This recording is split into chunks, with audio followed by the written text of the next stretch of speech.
Welcome to our journey around the world through the lens of beer. For centuries, humanity has cultivated grains, harnessed the magic of yeast, and crafted beverages that are more than mere drinks. They are liquid expressions of culture, history, and ingenuity.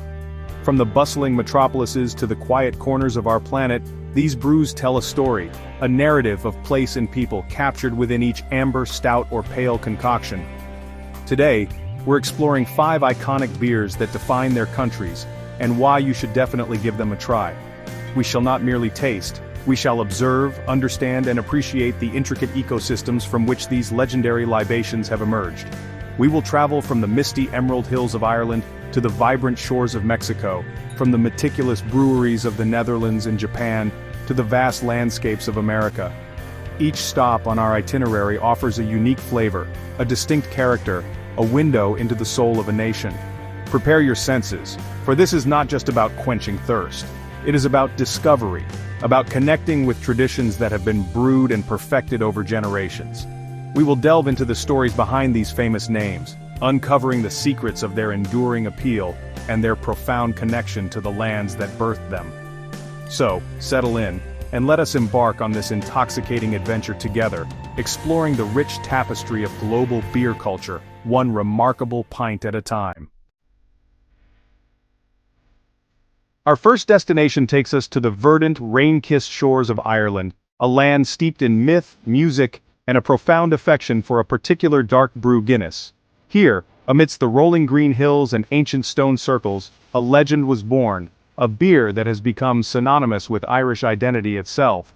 To speak of Ireland without mentioning Guinness is to tell an incomplete story, so deeply intertwined are they in the fabric of national pride and global recognition.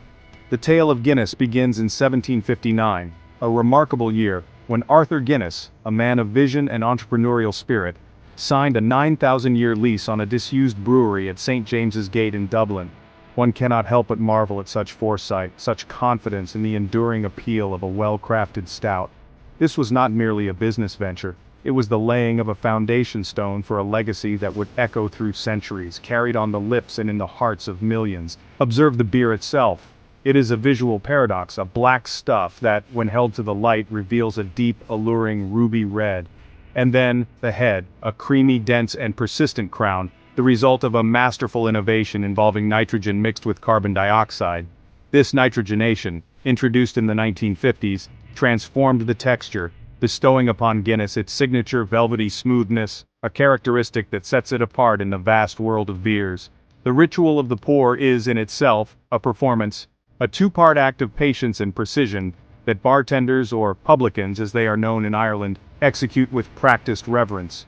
The glass tilted at 45 degrees, the slow surge of the dark liquid, the pause allowing the nitrogenous cascade to settle, creating that iconic creamy dome. It is a testament to the idea that some of life's greatest pleasures are indeed worth waiting for, a small ceremony enacted countless times a day across the globe. But what of its taste? It is a complex symphony of flavors. Roasted barley, the key to its dark color and distinctive character, imparts notes of coffee, dark chocolate, and a subtle bitterness.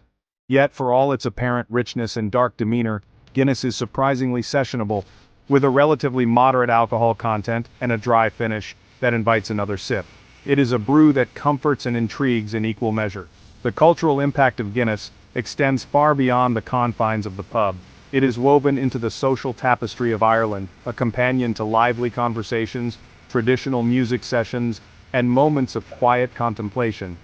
Its advertising campaigns, often whimsical and memorable, have further cemented its place in popular culture, becoming almost as iconic as the brew itself. Think of the toucans, the whistling oyster, the simple, powerful slogan, "Guinness is good for you." Indeed, the St. James's Gate Brewery is more than just a production facility. It is a pilgrimage site for beer enthusiasts from every corner of the planet. To walk its historic grounds, to learn of its innovative brewing techniques, and to finally savor a pint overlooking the Dublin skyline, is an experience that connects one directly to the heart of this Irish legend. It is a taste of history, a taste of Ireland. So when one encounters Guinness, one is not merely drinking a beer, one is partaking in a tradition, a story that has flowed through generations, a dark, creamy testament to Irish resilience, creativity, and the simple joy of a perfectly poured pint. It is, without a shadow of a doubt, the liquid embodiment of the Emerald Isle, a brew that has conquered the world with its unique charm and undeniable quality. From the emerald hues of Ireland, our journey now takes us across the waters to the Netherlands, a nation renowned for its picturesque canals, iconic windmills, and a remarkable prowess in global trade. It is here, in this land of meticulous craftsmanship and international outlook, that we encounter our next subject, Heineken. Instantly recognizable by its vibrant green bottle and distinctive red star, Heineken has transcended its Dutch origins to become a ubiquitous presence on the world's beer stage. The story of Heineken began in Amsterdam in 1864, when Gerard Adrian Heineken acquired a brewery known as De Hooiberg, the Haystack. Driven by a passion for quality and a keen business acumen, he set about transforming the brewing landscape. His relentless pursuit of perfection led to the development of the unique Heineken A yeast in 1886, a proprietary strain that remains a closely guarded secret and a cornerstone of the beer's consistent characteristic flavor profile to this very day. Observe the dedication to purity and quality. Heineken proudly proclaims its use of just 3 primary ingredients: malted barley, water, and hops, alongside that special A yeast. This simplicity, however, belies the complex processes and stringent quality controls that ensure every bottle, every keg, delivers the same crisp, subtly bitter taste that has won over palates in virtually every country on Earth. It's a testament to Dutch precision and an unwavering commitment to excellence. The global expansion of Heineken is a fascinating study in itself. Long before globalization became a common term, Heineken was venturing beyond its borders, exporting its distinctive lager to far-flung corners of the world. This pioneering spirit, coupled with astute marketing and a consistent product, allowed it to build an international empire, making its green bottle a familiar sight from Parisian cafes to bustling Asian night markets and remote African villages. The beer itself is a pale lager, brilliantly clear with a pale golden hue. Upon pouring, it produces a lively white head that dissipates at a moderate pace. The aroma is subtle, often described as grainy, with a hint of fruity esters from the A yeast and a light, grassy hop note. It is a beer that does not shout for attention but rather offers a reliably refreshing and clean experience, a quality that has undoubtedly contributed to its widespread appeal. On the palate, Heineken is known for its crispness and a mild yet distinct hoppy bitterness that provides a clean finish. It is not an overly complex beer, nor does it intend to be. Its strength lies in its balance and its consistent, refreshing character, making it an accessible and versatile choice for a wide array of occasions and drinkers. It is the quintessential session lager for many, a familiar friend in an often overwhelming world of craft beer choices. The marketing of Heineken has also played a significant role in its global stature. Often sophisticated, humorous, and associated with international sporting events like the UEFA Champions League and major film franchises, its campaigns have successfully cultivated an image of worldly cool and premium quality. The iconic red star, though its symbolism has evolved over time, remains a powerful and instantly recognizable brand emblem. To understand Heineken is to understand a particular Dutch approach, a blend of tradition and innovation, a commitment to quality, and an ambitious global vision. While some may find its flavor profile too mainstream, its enduring success and worldwide presence are undeniable testaments to its brewing excellence and its ability to connect with a vast, diverse audience. It stands as a proud ambassador of Dutch brewing, a green beacon of refreshment recognized the world over. Our global beer exploration now transports us eastward, to the fascinating island nation of Japan, a land where ancient traditions coexist harmoniously with cutting-edge modernity. Here, amidst the neon glow of Tokyo and the serene beauty of Kyoto's temples, a beer emerged in the late 1980s that would fundamentally reshape the Japanese palate and achieve remarkable international acclaim: Asahi Super Dry. The birth of Asahi Super Dry in 1987 was not merely the launch of a new product, it was a direct response to a shifting consumer preference. Japanese beer drinkers were seeking something different, a departure from the heavier, more bitter lagers that had long dominated the market. They craved a beer that was crisp, clean, and possessed what Asahi famously termed karakuchi, a dry, sharp taste that cleanses the palate and invites another sip. This karakuchi characteristic is the very soul of Asahi Super Dry.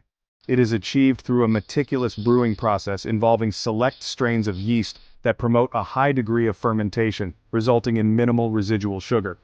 The outcome is a beer that is remarkably refreshing, with a quick, clean finish that leaves no lingering, cloying sweetness. It was a bold innovation, a gamble that paid off spectacularly, resonating deeply with the evolving tastes of a nation. Visually, Asahi Superdry presents as a pale, golden lager, brilliantly clear, crowned with a lively, pure white head that typically holds well. Its appearance speaks of its intended character, light, crisp, and invigorating. The aroma is subtle, with hints of cereal grain, a very light hop presence, and an almost champagne-like crispness that hints at its dry nature. It is an invitation to a uniquely refreshing experience. The taste experience is precisely as advertised. The initial sip delivers a brisk, clean flavor, with a noticeable dryness that is quite distinct from many other international lagers. There is a subtle malt sweetness up front, but it is quickly swept away by that signature Karakuchi finish. The carbonation is often quite lively, further enhancing its refreshing quality and making it an exceptionally easy beer to drink, especially in warmer climates or alongside food. Indeed, Asahi Superdry has found a perfect partner in Japanese cuisine. Its palate-cleansing properties make it an excellent accompaniment to a wide array of dishes, from delicate sushi and sashimi, where it doesn't overpower the subtle flavors, to richer fare like tempura or yakitori, where its crispness cuts through the oiliness. This culinary compatibility has undoubtedly played a significant role in its enduring popularity, both within Japan and internationally. The impact of Asahi Superdry on the Japanese beer market was nothing short of revolutionary. It sparked what became known as the Dry Wars as other breweries scrambled to emulate its success. Yet, Asahi Superdry maintained its dominance, becoming a symbol of modern Japanese brewing and a testament to the power of understanding and responding to consumer desires. Its sleek silver can is now a common sight in stores and restaurants across the globe. Today, Asahi Superdry stands as a testament to Japanese precision, innovation, and an innate understanding of balance and refreshment. It is a beer that broke the mold, challenged conventions, and in doing so, carved out a unique and enduring niche for itself. For those seeking a truly crisp, clean, and palate-cleansing lager experience, Asahi Superdry offers a compelling and thoroughly modern taste of Japan. We now traverse the Pacific, arriving in the vast and diverse United States of America, a nation whose cultural fabric is woven with threads of ambition, innovation, and a certain fondness for grand pronouncements. It is here we encounter Budweiser, a beer that proudly proclaims itself the king of beers, a title as bold and assertive as the country from which it hails. Its story is one of German brewing heritage meeting American marketing muscle. The origins of Budweiser trace back to 1876 in St. Louis, Missouri, when Adolphus Busch, a German immigrant with a keen understanding of brewing, set out to create a lager that would appeal to a broader American palate. He aimed for a beer that was lighter and crisper than the darker, heavier European brews prevalent at the time, drawing inspiration from Bohemian lagers. This ambition laid the groundwork for what would become an American institution. A key element in Budweiser's production, and one often highlighted in its marketing, is the use of rice in addition to barley malt. This adjunct, while sometimes a point of contention for beer purists, contributes to its lighter body and crisper finish, characteristics that helped it gain widespread popularity. Another signature step is its beechwood aging process, where the beer is aged on a bed of beechwood chips, a technique Anheuser-Busch claims helps to smooth and mature the flavor. The rise of Budweiser to its regal status is inextricably linked to its powerful and often iconic marketing. From the majestic Clydesdale horses, first introduced in the 1930s and now beloved American symbols, to catchy jingles and memorable Super Bowl commercials, Budweiser has masterfully woven itself into the tapestry of American life. It has positioned itself as the beer of celebration, of camaraderie, and of quintessential American experiences. Visually, Budweiser is a pale strawed, golden-colored lager, exceptionally clear, with a bright white foamy head that tends to dissipate relatively quickly. Its aroma is mild, often with notes of sweet grain, a hint of corn-like character from the rice, and a very subtle hop presence. It is designed to be approachable, unassuming, and broadly appealing, a strategy that has clearly yielded enormous commercial success. The taste profile of Budweiser is consistent with its appearance and aroma, light-bodied, with a mild sweetness up front, a relatively low hop bitterness, and a crisp, clean finish. It is not a beer that challenges the palate with complex flavors. Rather, it aims for refreshment and easy drinkability. For many, it is the familiar, reliable choice, the taste of countless backyard barbecues, sporting events, and casual get-togethers across the nation. Despite its immense popularity and commercial success, Budweiser is not without its critics. Some in the craft beer community view it as emblematic of mass-produced, less flavorful lagers. Furthermore, its King of Beers moniker has long been a point of contention with the Czech brewery Budějovický Budvar, leading to numerous legal disputes over the Budweiser name in various international markets. This adds another layer to its complex global identity. Nevertheless, Budweiser's status as an American classic is undeniable. It has weathered shifts in consumer preference, the rise of craft brewing, and evolving cultural landscapes. Yet it remains one of the best-selling beers in the world. It is a testament to the power of branding, consistency, and a deep understanding of the mainstream American consumer. To understand Budweiser is to understand a significant chapter in the story of American brewing and popular culture. Our final destination on this global beer tour takes us south, to the vibrant, sun-drenched lands of Mexico, a country rich in ancient history, colorful traditions, and a zest for life that is truly infectious. It is here, amidst the azure waves and golden sands, that we find Corona Extra, a beer that has become virtually synonymous with beach life, relaxation, and the quintessential vacation vibe. Brewed for the first time in 1925 by Cervecería Modelo in Mexico City, Corona Extra was initially a local favorite. However, its journey to international stardom is a fascinating tale of clever marketing, and an image that perfectly captured a desire for escape and laid-back enjoyment. Its distinctive, clear glass bottle, showcasing the pale golden liquid within, became an integral part of its appeal, setting it apart from the then-dominant brown bottles. The ritual often associated with Corona Extra, that of inserting a wedge of lime into the neck of the bottle, is almost as famous as the beer itself. While the exact origins of this practice are debated, some say it was to keep flies away, others to sanitize the bottle lip, or simply to enhance the flavor, it has become an inseparable part of the Corona experience, adding a zesty, citrusy note that complements the beer's light character. One cannot speak of Corona without acknowledging its powerful association with beach culture. Marketing campaigns have masterfully depicted scenes of tranquil beaches, swaying palm trees, and crystal-clear waters, with a Corona and lime taking center stage. This imagery has resonated deeply with consumers worldwide, transforming the beer into a symbol of escape, a mini vacation in a bottle, irrespective of where it's actually being consumed. The beer itself is a pale lager, very light in color, almost straw-like, and brilliantly clear.